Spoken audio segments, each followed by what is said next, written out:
what's up? Hello! Welcome back to my channel, and today we are going to be talking about some of the books that I want to read in February. Is it about a week into February already? Yeah, you could think about it that way. I think about it as better late than never, and who doesn't want to talk about books? I do. Some of you know that I am a high school basketball coach, and we are in the thick of basketball season, which means KK's busy and KK's tired.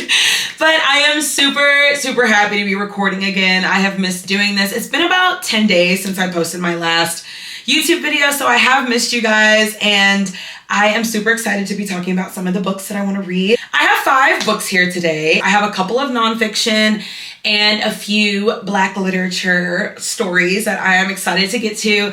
I wanted to make my number a little bit more feasible because obviously February is a pretty short month.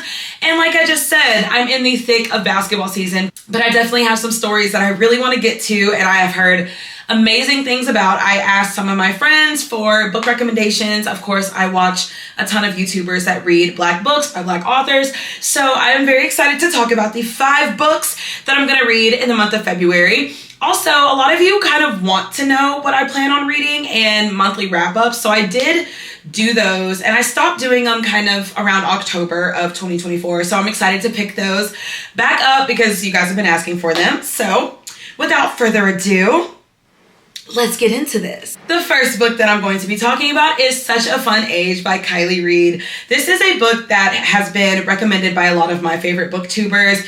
It is a debut novel, which is so interesting because this is a very well-loved and well-received debut novel. And you know, sometimes it don't go that way. But I always, when I'm talking about books, I always read the blurbs and stuff. This book was also up for a Goodreads Choice Award in 2020, I believe, which is really cool. So I am going to read some of the blurbs. The most provocative page-turner of the year. A saga of betrayals, twists, and perfectly awkward relationships. That's by Entertainment Weekly. Hilarious, uncomfortable, and compulsively readable. Thank you. I really appreciate those words. Story about race and class. That's from Time magazine. So I wanted to say thank you for calling me hilarious, uncomfortable, and compulsively readable, because that's how I would describe myself. So I have no choice but to think you're talking about me. So thank you. I need to stop talking. We are following Alex Chamberlain, and she is described as a woman who gets what she wants and has made a living showing other women how to do the same. She is shocked when her babysitter, Amira Tucker, is confronted while watching the Chamberlain's toddler one night in the aisles of their high-end supermarket. This is a really interesting topic because obviously there is going to be a story surrounding the fact that this Black woman is in the supermarket with a white toddler and implications of that and how that can look to people who are predisposed to prejudices and biases and all of those things that are obviously horrible and we need to do better about as a society. This is really interesting to me because I grew up with a white grandfather. And when I say a white grandfather, he was technically my step-grandfather. So he married my grandmother. We're not blood related, but he had been around for like when my dad was a kid. So he's my grandpa. And he is a mixed man who is white passing. And I can remember growing up the stares. And obviously this was like the 90s, early 2000s. Times were a little bit different. But these stares we would get, and this is, you know, flipped situation. The toddler is white and the adult is Black, so it's flipped. But it's so interesting, and that's what made me really want to pick this up because I'm wondering if I can relate on some level. So I'm really hoping that this kind of gut punches me, actually. I'm hoping to be gut punched.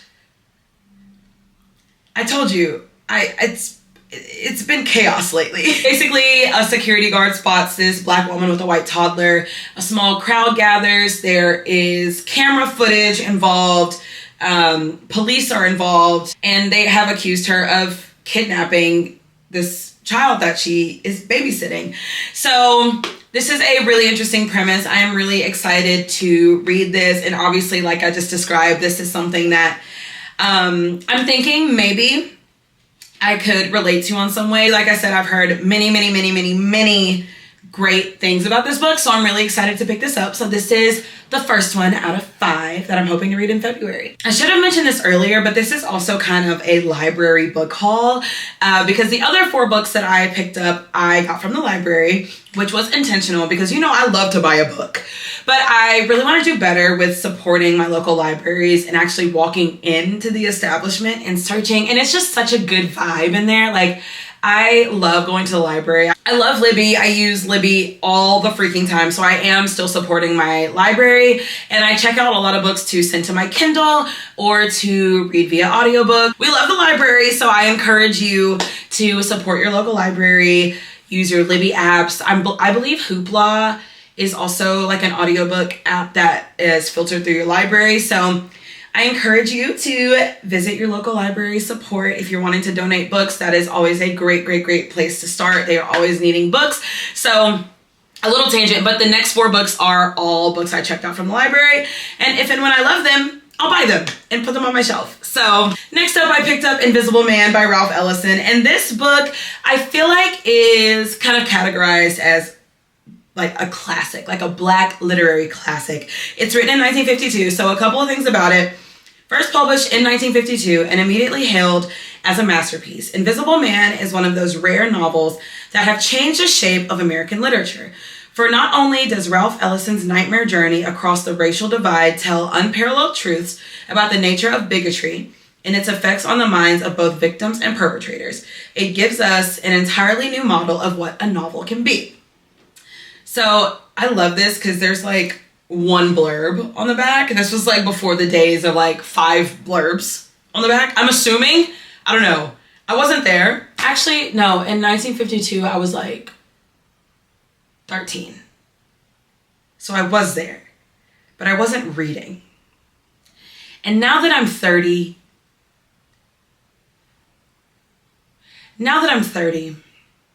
I feel like it's important for me to read books from my time.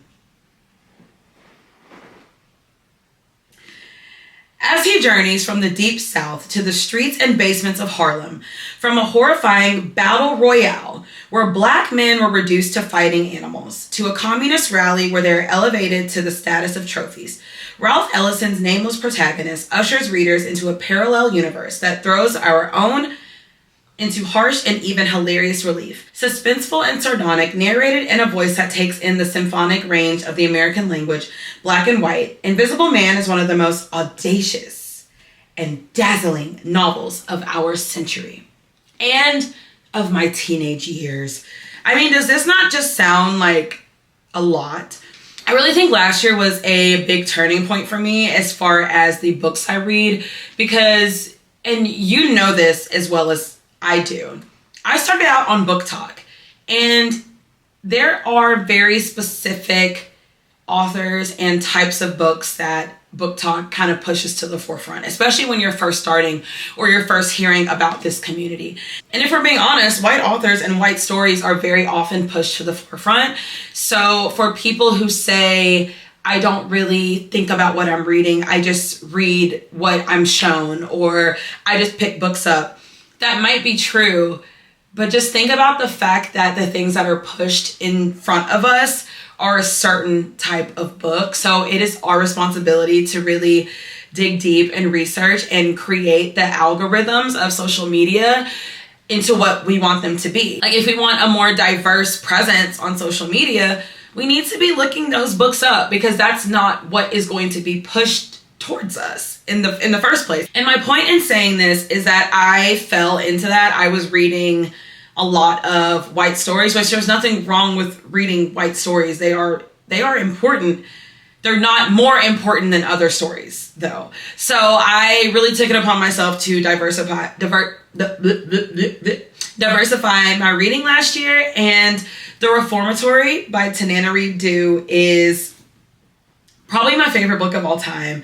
And the reason I'm bringing it up is because that book is a work of art. It is a masterpiece. The topics that it talks about are really important. They're really uncomfortable. And it actually, like that book actually changed me. So I was really looking for, especially in this reading, or what is it? I don't call it a TBR. It's a TBD, because this is all to be determined. Who knows what I'm going to read, but I really want to read these. So when I'm thinking about my TBD and I'm thinking about Black History Month and where we are as a country right now, I feel like I need to be really delving in. I just need something that's going to hit me right in the chest. That's what I need. And that's why I picked this book up. I feel like that could have been an email. You know what I mean? Like, what all the things I said, that could have been an email. Netherlands. Nevertheless, I just yapped at you about it. Anyway, so that's Invisible Man by Ralph Ellison. I am really excited about this. She's a little bit of a thickums. She eat her cornbread.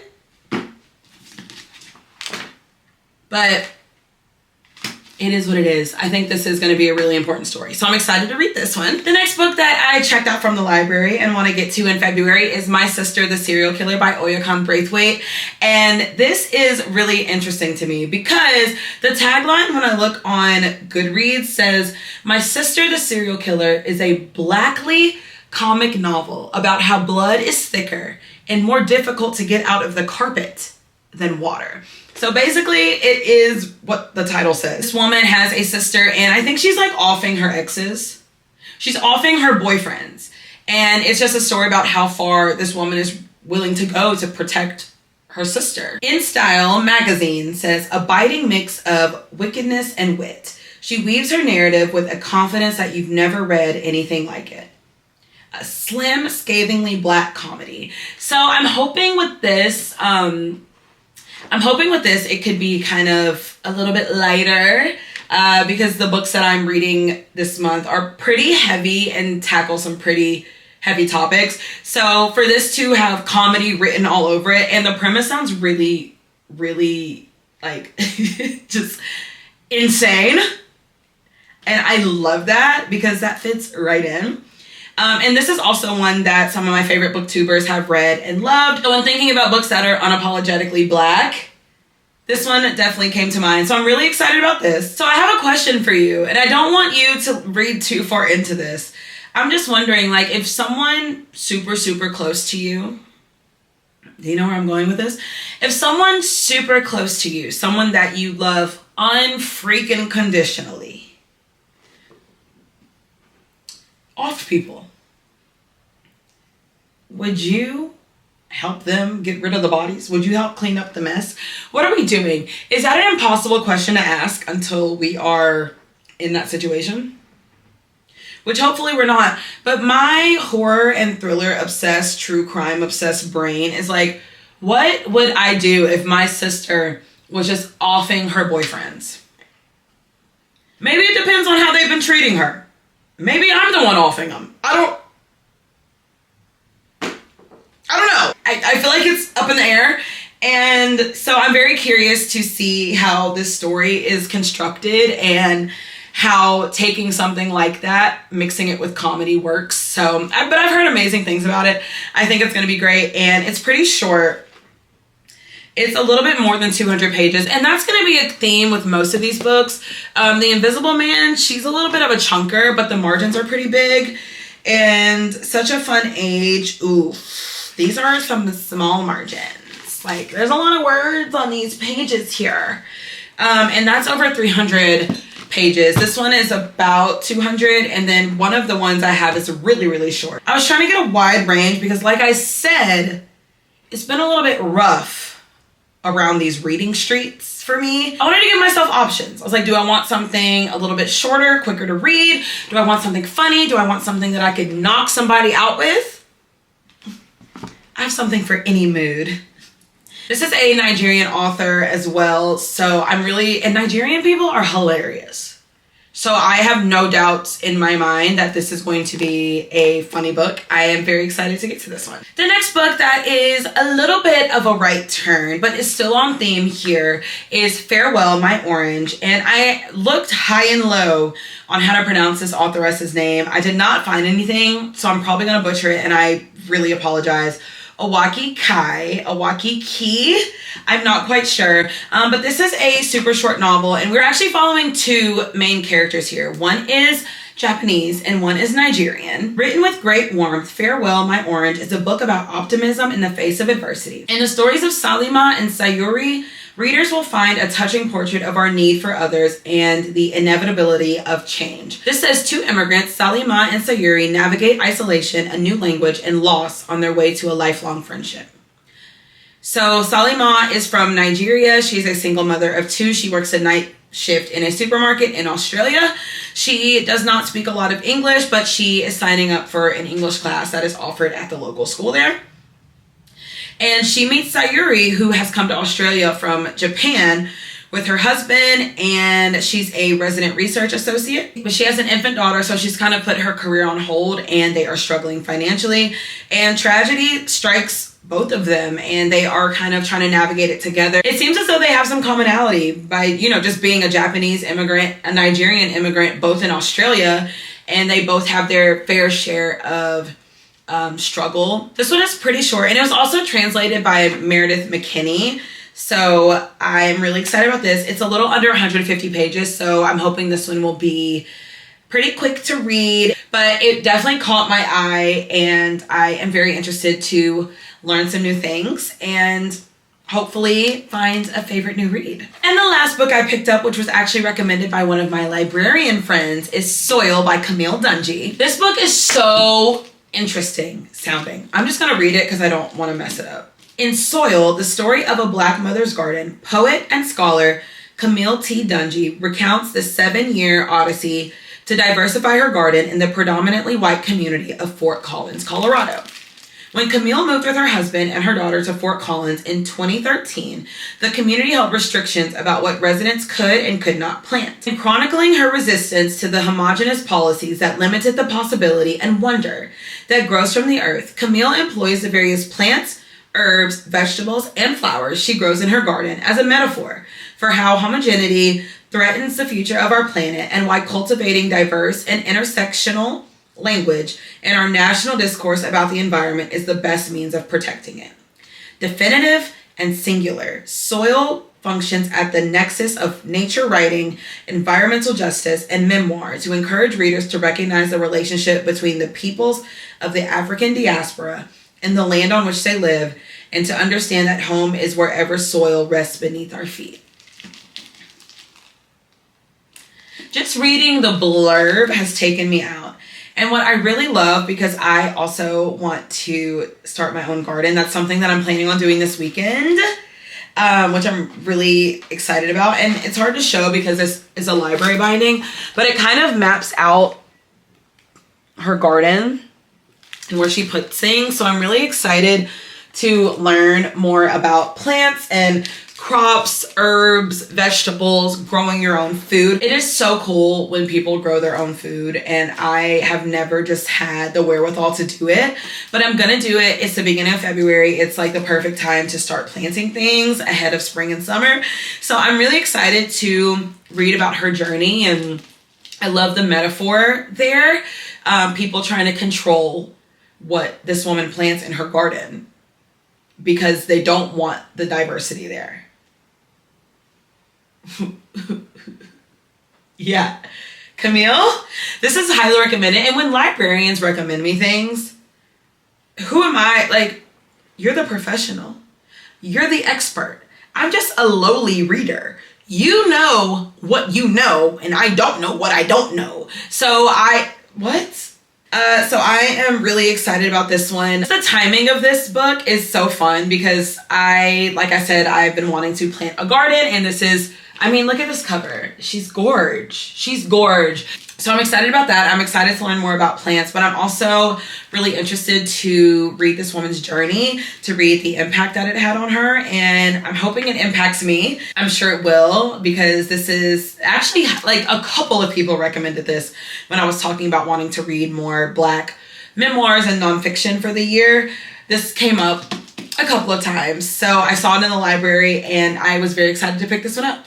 All right, we got us a short and sweet February TBD. I am super interested to know what you are reading for the month, what you want to read for the year, some books that you want to recommend to me that you think I will love. I definitely will be keeping you guys updated with what I read at the end of the month. I think I'm going to start back doing my monthly TBD and wrap-up videos, so be on the lookout for that. I'm hoping to definitely get to these, but I'm also hoping to read more than 5 books, and there's nothing wrong with reading 5 books. 5 books is amazing. Like, the fact that people are reading is amazing in and of itself, and it's not about the numbers. There are just so many stories that I want to consume, and I have had some really big months, so I know that I can read more. I just haven't quite been in the mood. So I'm hoping I'm feeling more like myself when it comes to picking up books and finishing them.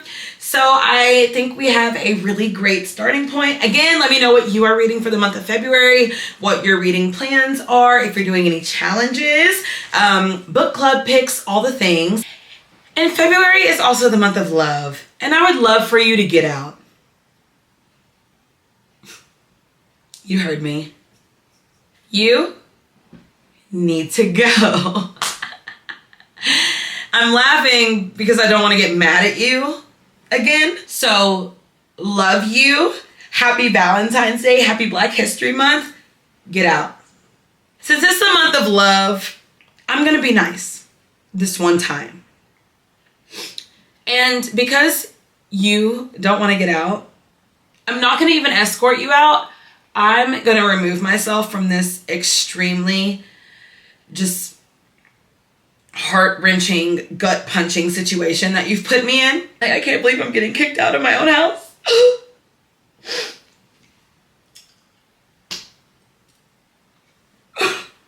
Okay, I'm gonna leave. I'm gonna leave my own house. And you're welcome to stay, but don't touch my books. You don't deserve to touch my books. Okay? I need so much help. Okay, bye.